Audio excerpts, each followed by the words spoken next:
Welcome back. It's the Flow Friday Night Sports Show on Flow FM, and we're looking at the Riverland Footy League with Ben Venning, our correspondent for this league. How are you this week, Ben? Good to speak with you again. How are you, Dan? Good, mate. Thank you. Pleasure to have you back, especially on a week where Waikerie recorded a couple of wins. Lazy 6 goals for you in a 108-point win in the B grade. Not too bad. Yeah, we've got a bit lucky there, but now the boys play well and Loxton North struggling in the B grade, so now it's a good win by the boys.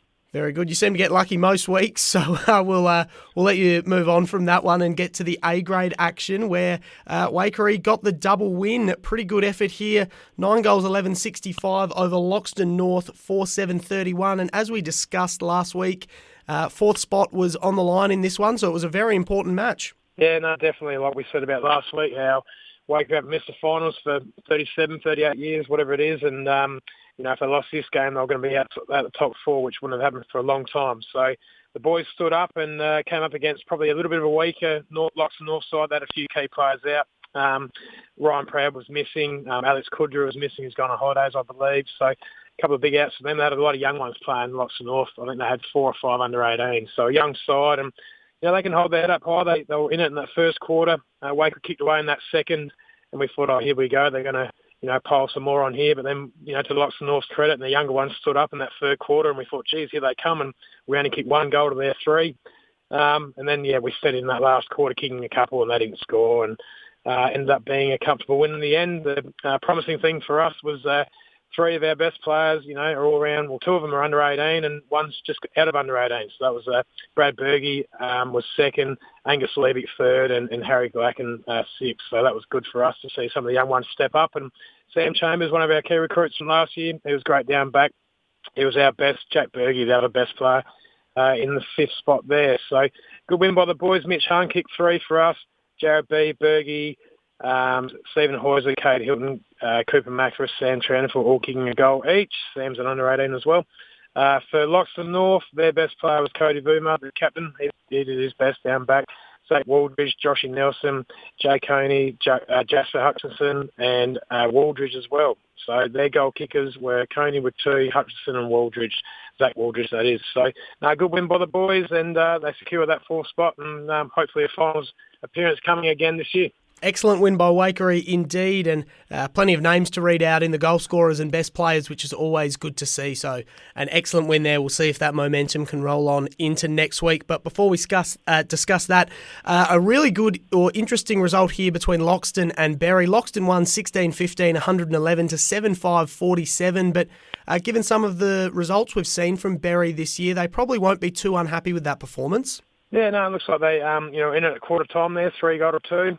And then obviously that second quarter, pretty open quarter there, both kicking, or Loxton kicking 6 and Berry kicking 4. So, in the game there at half time, then obviously they didn't score in that third quarter. Berry, Loxton kicked a couple, and then in the end they ended up running away, kicking 4 goals in that last quarter to Berry's 1. So pretty comfortable victory in the end. Rogan Kennedy was named Loxton's best. Drew Kasolki, Romeo Evans, Will and Evans, their other better players. For Berry, Ma did his best. Woolston, Kruger, who's been kicking a lot of goals this year.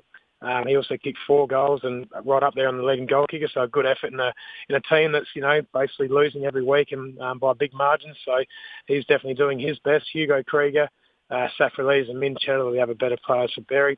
Harder and Romeo kicked 4 each for Loxton. Evans and Will 2, the rest singles.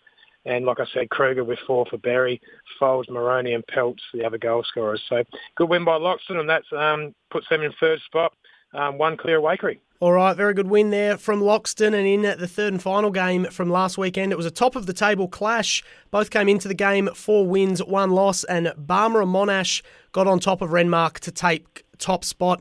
9-4-58 to 4-8-32. Pretty low-scoring game here, especially after half-time, but Barmera Monash got it done. Yeah, well, look, these are probably the 2 teams that play a very zone sort of football.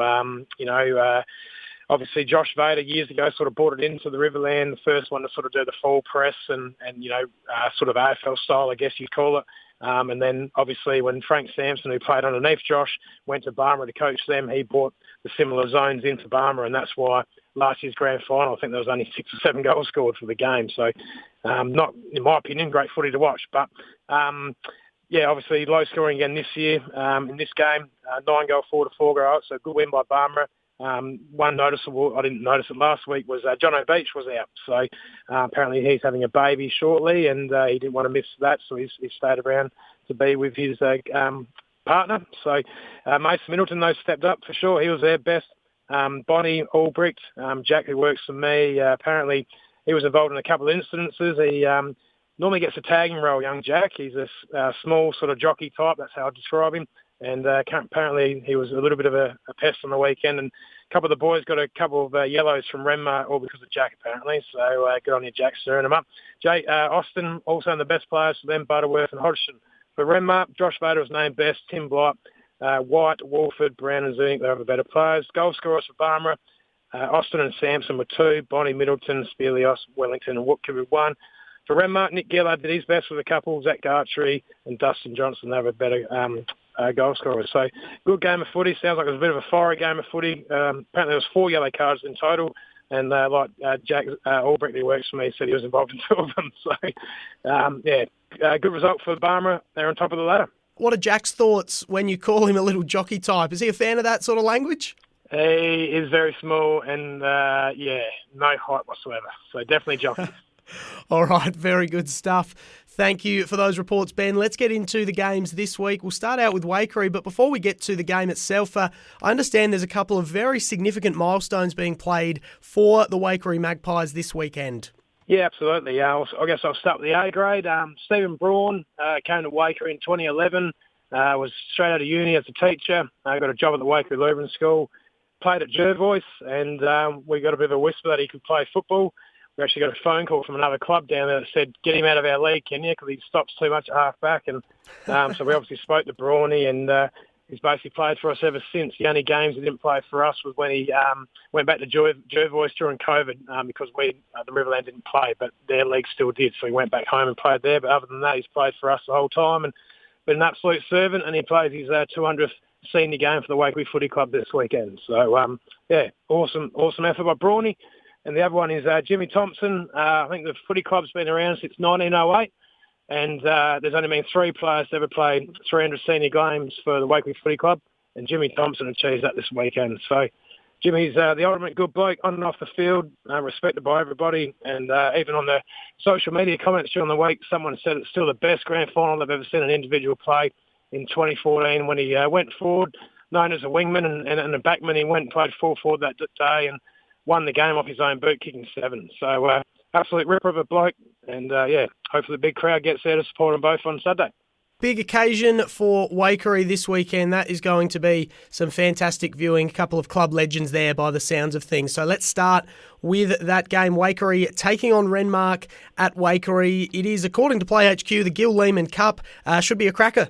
Yep, absolutely. This is a huge game, and obviously, with a few big milestones at our home ground, we want to get there and get the chockies. And obviously up against Renmark, coming off 2 losses in a row, which wouldn't have happened to them for many years now, probably 3 or 4 years. So, obviously they lost to Loxton a couple of weeks ago, just lost to Barmera last weekend.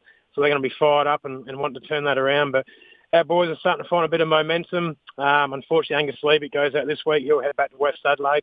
So that's a huge loss for us. But we get Byron Sumner back in, so that's a huge gain for us. Should be a cracker of a game. Looks like the conditions won't be too bad. So could go either way. But, I hope just on our home deck, the boys can get up and, make a good win for Brawny and Jimmy Thompson in what's going to be a big day for the footy club. Massive day for the footy club at Waikerie tomorrow. We'll see how that one plays out and if the Magpies can get up for the special occasions. Loxton North are hosting Berry, and both teams will be certainly eyeing off a potential win in this one. It's a bottom-of-the-table clash, but certainly they'll both be hungry for a win. Oh, absolutely. Loxton North won't be happy last week. Luke going down to Waikerie at home. Obviously they've got a few out at the moment, which isn't helping, playing a lot of young lads, which is good for the future. So, 5 under-18s playing last week, that gets, experience into those guys, and hopefully they can hold them and get them to be better footballers, and that'll only help their club. So they might have to, struggle for a little bit before they get better, but that's all good for the long term. Berry obviously haven't won a game this year, so they're going to be out there, and they'll probably think they're a chance this weekend. So it'll depend on, who can get hold of the ball early, in the ruck there. will be critical. Big handful in the ruck's always good for Loxton North. So if he can get his hands on it and feed the likes of Scotty Lewis for that midfield, that'll go a long way to Loxton North winning the game. Hard to pick. I just think on form, Loxton have won a couple of games so far this year, and I think they'll beat Berry on the weekend. Last game of the weekend, Barmera Monash hosting Loxton. Last time they played, Barmera Monash won by 55 points at Loxton, so you would think Loxton will be out for revenge this time around at Barmera Monash. Well, look, the interesting thing is this weekend, Dan, if Loxton can somehow get over Barmera Monash, they'll be on 5 wins. If Waikerie can get over Renmark, Loxton could go top of the table, depending on percentage. So, massive game for Loxton. Obviously, coming up against Barmera should be a cracker of a game. John O'Beach isn't named, so that's a huge out for Barmera again. So here could be their chance to pounce and have a win, because John O'Beach has been absolutely tearing our competition apart, whether it's best player or kicking goals. So here's their chance. Could go either way. I'm going to go with Barmera. I think Mason Middleton on the ruck will control the ruck there. Jackie Albrecht, like I said, he'll be tagging probably Will Gutschke and hopefully, take him out of the game. Butterworth has been good form for Barmera, so if they can kick a score, hopefully that'll get them over the line. But yeah, it's going to be a cracker of a game, and I can't wait to see the result.